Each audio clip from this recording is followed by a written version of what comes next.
Ngayong araw mga Q ay binisita ko yung tatlong sementeryo na meron dito sa bayan ng New Washington. So dito lang po ito makikita mga Q sa Sitio Naga. Ayan. So unang-unang pinuntahan natin mga Q, ito po yung Holy Cross Cemetery. So ayan po yung mga puntod ng mga mahal natin sa buhay na namayapa na. Ayan. So napansin ko lang dito mga Q, medyo madamong pa po. Sabi po nila sa akin guys, linisan naman po nila yan. Ngayon lang medyo nagkaroon lang ng problema yung maglilinis din guys, sumakit po yung kanyang kamay kaya hindi po siya ngayon na linisan. Pero sa susunod natin na vlog dito guys, ay make sure ko na po talaga na malinis na po talaga yung lugar na yan. So ayan, nag-ikot-ikot po ako dyan guys para maramdaman naman ng mga kamag-anak natin dito na namayapa na at matagal-tagal na rin natin hindi nabisita yung presensya natin. So ayan guys, kung meron kayong mga kamag-anak dito na dito po nakalibing, so ayan po binisita po natin. Ayan. So, at nagkataon din naman kasi yan mga Q na birthday po yan ng tito ko.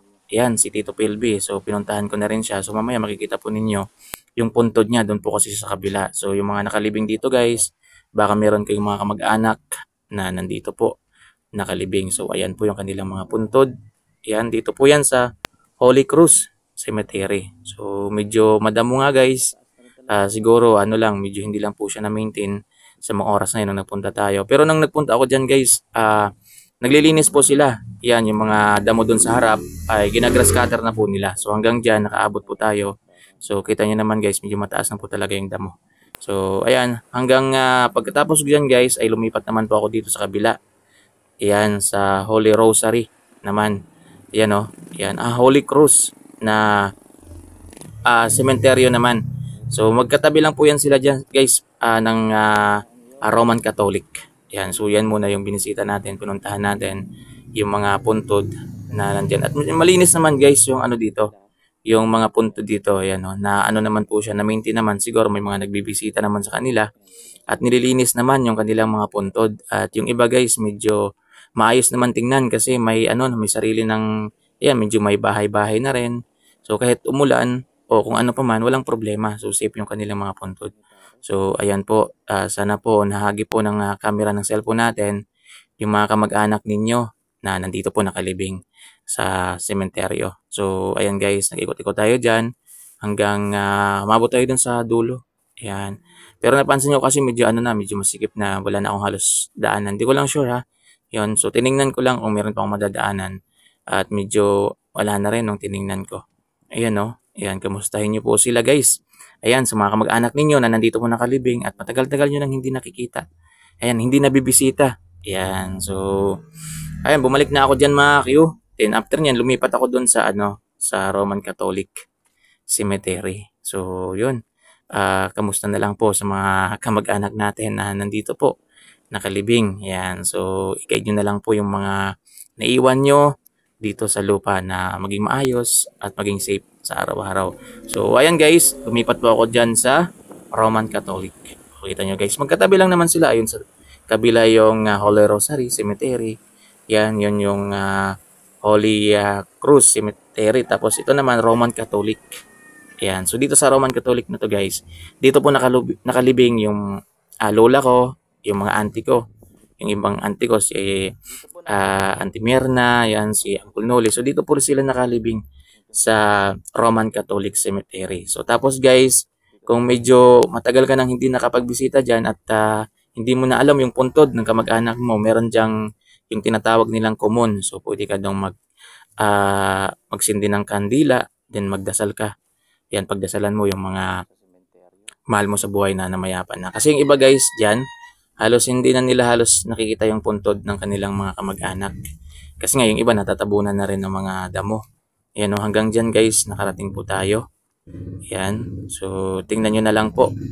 Ayan, so medyo ano rin medyo madamo din po. Sa ngayon po, hindi pa po siya na-maintain.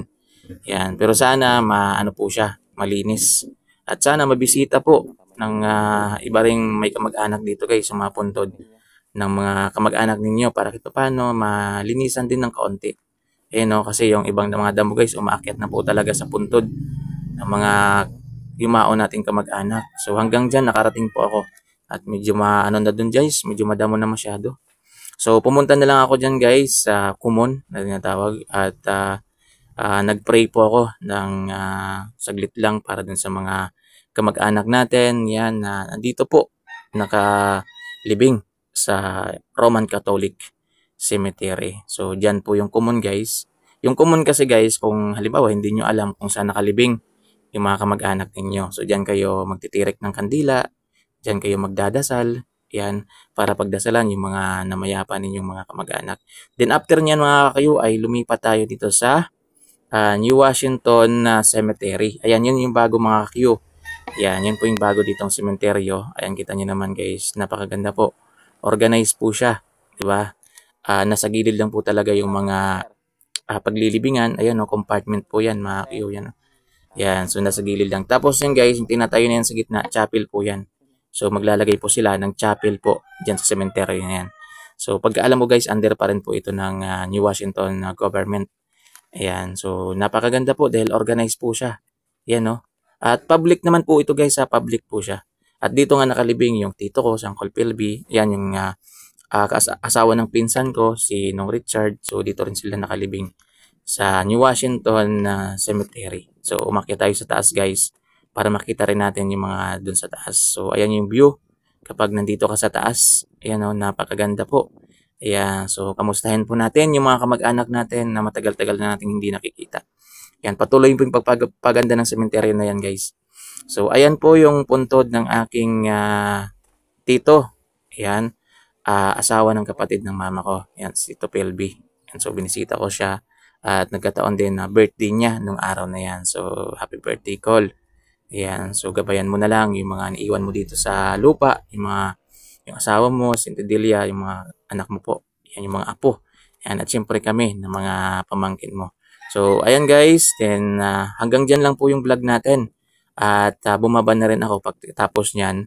At yun, sana po ay kahit papano ay nabisita natin yung mga kamag-anak ninyo na nandito po. So ipagdasal po natin sila guys.